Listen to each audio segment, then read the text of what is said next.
Ya, kita lihat bahwa di bulan Juli ini perkembangan market global ya, terutama kalau kita lihat di eh, equity dan bond market di Amerika Serikat itu cenderung mengalami kenaikan sepanjang pekan pertama di bulan Juli ini. Jadi kalau dilihat indeks move index maupun equity index atau fix index di Amerika itu mengalami kenaikan.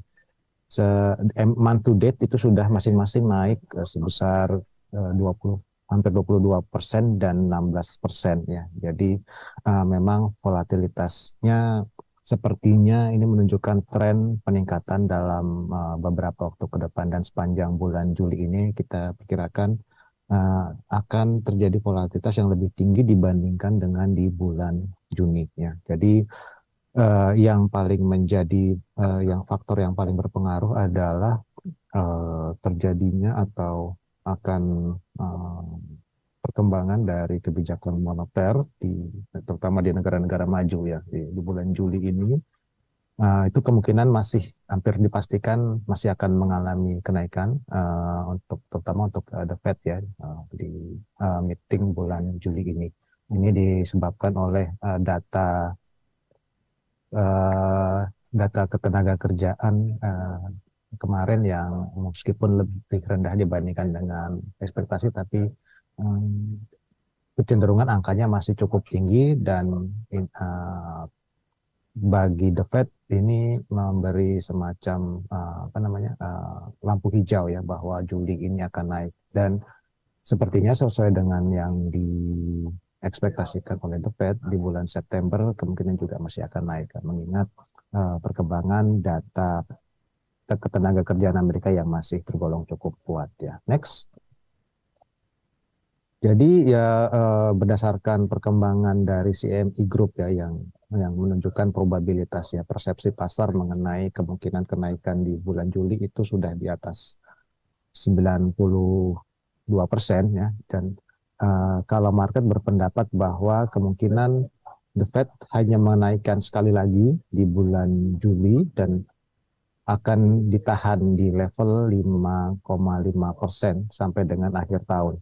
Sementara kalau kita remind kembali ya bahwa di dot plotnya The Fed itu mereka memperkirakan ya mayoritas dari FOMC member itu masih akan ada lagi kenaikan setelah kenaikan di bulan Juli untuk mencapai 5,75% sampai dengan akhir tahun. Dan adanya perbedaan persepsi ini kembali lagi saya sampaikan ya bahwa ini kemungkinan akan menimbulkan volatilitas yang akan meningkat ya dalam beberapa waktu ke depannya apabila memang salah satu atau apabila memang market itu melakukan adjustment dari perkiraan saat ini yang hanya satu kali lagi kenaikan maka ke depan itu bisa menyebabkan terjadinya volatilitas ya atau dengan kata lain dolar akan terus menguat dan juga yield dari yield treasury US Treasury itu juga akan mengalami kenaikan dan ini merupakan suatu hal yang harus diantisipasi dalam jangka menengah. Next. Impact terhadap rupiah juga cukup besar ya kalau kita lihat perkembangan beberapa waktu ke depan di mana kemarin itu ditutup di level 15.195 dan sempat juga kemarin dalam intraday-nya itu cukup lama berada di level 15.200 ya di atas sekitar 15.210 ya kemarin itu dan sedikit menurun lagi ke 15.195. Jadi sepanjang bulan Juli ini itu rupiah merupakan salah satu mata uang yang kinerjanya kurang baik ya, itu mengalami depresiasi sebesar 1,3% secara month to date. Sementara Brasil kalau kita lihat juga mengalami pelemahan yang lebih signifikan ya 1,8% secara month to date ya. Mayoritas memang negara-negara berkembang mata uangnya itu lemah. Sementara untuk negara-negara maju itu posisinya masih apresiasi. Hal ini juga disebabkan oleh karena bank sentral di beberapa negara maju seperti The Fed itu juga akan seperti The Fed yang juga akan diikuti oleh Bank Sentral Inggris dan Bank Sentral Eropa ya ini menyebabkan bahwa menyebabkan mata uang di euro dan juga pound sterling itu menguat ya karena mereka secara bersamaan menaikkan suku bunga, sementara negara-negara di Asia termasuk Indonesia itu sampai dengan akhir tahun itu mungkin akan masih tetap mempertahankan. Jadi sepertinya dengan kecenderungan kenaikan suku bunga oleh The Fed, BOE dan juga ECB itu masih akan menekan eh, akan menekan kinerja mata uang di negara-negara berkembang termasuk rupiah dalam jangka menengah ke depan. Next. Dan ini juga yang menjadi perhatian kami ya, bahwa dengan ekspektasi akan ada kenaikan apakah sekali atau dua kali lagi dari Fed Funds Rate, ini menyebabkan yield atau imbal hasil dari surat berharga pemerintah Amerika Serikat atau US Treasury itu mengalami kenaikan.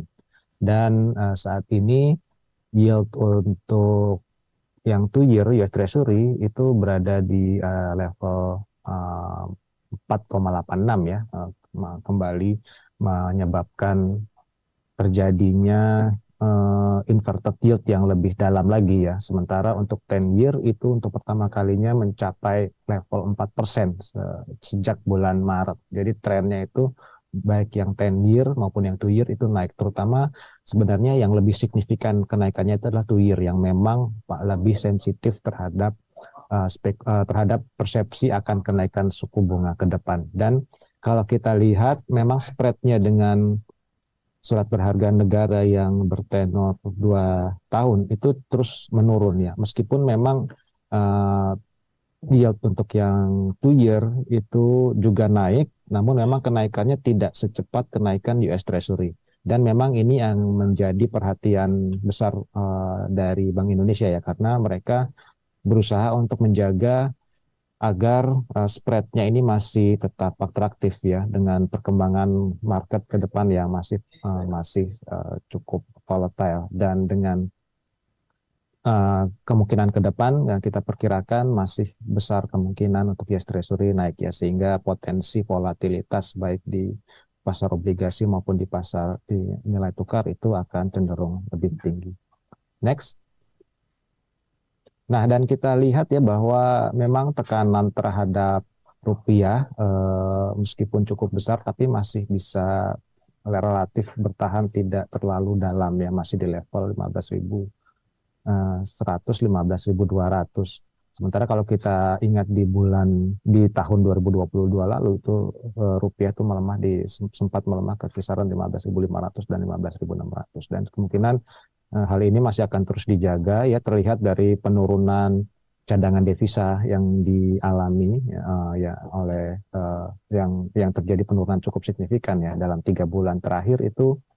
Cadangan devisa sudah turun sekitar 7,7 billion, penurunan cukup signifikan, dan di akhir bulan Juni itu levelnya di 137,5. Dan ini kita lihat bahwa penurunan cadangan devisa ini lebih besar disebabkan oleh adanya kebijakan stabilisasi nilai tukar yang dilakukan oleh BI. Karena memang stabilitas nilai tukar itu merupakan suatu hal yang sangat penting untuk tetap mempertahankan tingkat kepercayaan terhadap stabilitas ekonomi Indonesia. Next.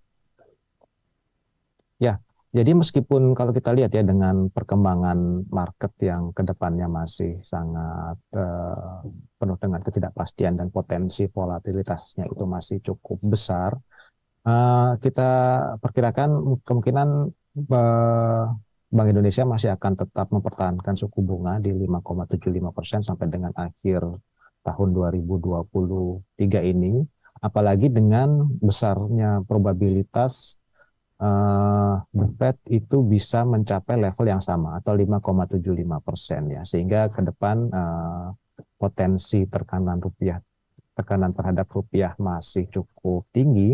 Di sisi lain dengan perkembangan tren dari external balance ya, neraca perdagangan kita di bulan Mei itu turun signifikan ya, sehingga ini memperlihatkan potensi tren ke depan bahwa eh, neraca perdagangan surplusnya itu akan cenderung lebih kecil dibandingkan dengan di tahun 2022 lalu ya. Jadi sehingga kedua faktor tersebut itu malah menurut kami berpotensi untuk memberi tekanan terhadap rupiah ya, sehingga meskipun dengan inflasi yang stabil ya, kalau kita lihat ruang untuk penurunan suku bunga sepanjang tahun ini meskipun inflasi tak stabil dan kecenderungan ekonomi domestik ini melambat ya, ruang untuk BI menurunkan suku bunga itu relatif kecil. Dan memang yang harus difokuskan untuk saat ini itu adalah dari sisi stabilitas ya, karena prospek kedepannya itu masih penuh dengan ketidakpastian.